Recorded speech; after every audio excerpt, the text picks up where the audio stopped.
going to start with a quick activity that a mentor of mine once showed me. So if you would, take your right hand and raise it in the air. And with your right index finger, I want you to look up at the ceiling, and all you're going to do, it's very simple, is make a clockwise motion on the ceiling. Now, I know we're in a digital age, so maybe just flash back to remembering the hand moving around 12, 1, 2, 3, right? Okay, we've got it down, great. And all you're going to do is slowly put a bend in your elbow. You can look at me for reference. I've done it many times. And slowly make sure that your finger's coming down to about forehead level, then nose level, chin level, chest level. Now look down at your finger. You're going anti-clockwise. I can tell you what's happened. All that's changed is your perspective. But with a change in perspective, it can lead to a profoundly different outcome. In any journey of healing, restoration, or the creation of a more resilient you, the starting point is understanding your story to this point. Take therapy, for example. We don't dive straight into reprocessing, reframing, coping mechanisms. We start with your story and the narrative that has made you you to this day. My posit to you is that we're doing ourselves a great disservice by not following that same methodology and strategy in our wealth building. Here's a few questions for you. What was the conversation like around money growing up for you? Was it positive? Was it negative? Was it non-existent? Have you ever struggled with any of these limiting beliefs?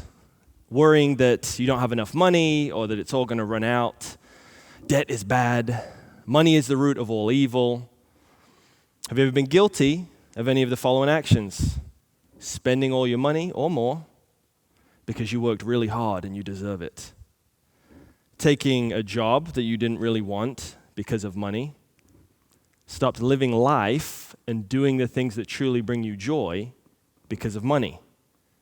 If you have, you're not alone. Studies indicate that Americans in general lack clarity, confidence, and direction around their finances. A study of over 2,000 adults revealed that more than 50% said that talking with anyone else about money was taboo. I've found from my own industry experience that there's a lot of people out there that were just not taught much about personal finances, regardless of their level of wealth and their background. Now, this is all in a time where, thanks to technology, we have more access to good financial planning and wise money management than ever before. Not to mention, the setup of investment accounts or savings automation can be done at just the click of a few buttons. But we still have these issues around our personal finances. Only 1 in 3 Americans have a plan for their money. A FINRA study found that only 40% of the people polled could answer 4 out of 6 basic financial literacy questions. Here's one. 77% of Americans have anxiety about their money. So what's the deal? Where's the disconnect? We have more access than ever before, but maybe we're as anxious as ever. Could it be that we're actually starting in the wrong place when it comes to financial planning? We're attempting to build and create with no real understanding of where it is we're trying to go and truly no understanding of the foundation that we're trying to build upon. Let's say someone poured out an IKEA box of contents on the floor and gave you no instructions, no parts list, no picture of what it's supposed to look like in the end. Who in their right mind is taking on that challenge? I'm not. But it's often what we see happening with people's personal finances, and it's inefficient, to say the least. The solution to the conundrum we face with our personal wealth doesn't lie in more hacks, tips, social media guru insights. The real solution comes from understanding our current relationship with money and then developing a true purpose for our wealth. Now that may sound simple, but those components truly become the corners and the edges of the jigsaw puzzle. All the other strategies, solutions, and products are simply pieces that fit within that framework. So let's talk about those two things. Let's start with the current relationship with money. Now, we don't have time, unfortunately, to unpack all of the things that could be informing your current financial narrative, but I want to identify one thing that typically causes more problems than most with people's personal finances. This is the thing that clashes with the idea of financial freedom and causes stress and unnecessary concern across all the major important areas of life.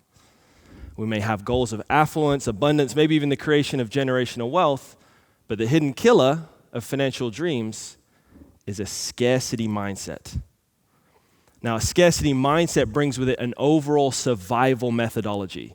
Essentially what it says is, there's not enough pie to go around. If these 5 people are doing well, I must be the one to suffer. Now, a scarcity mindset generally causes some fear and some anxiety, which statistics have proven, but also leads to short-term focused, hasty decisions around money.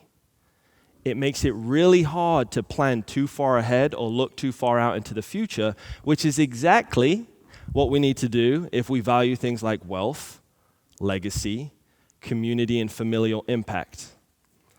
The other thing about a scarcity mindset is it's subtle because it intertwines itself with your beliefs, your logic, and your habits in your subconscious mind, and it can do that regardless of your level of wealth.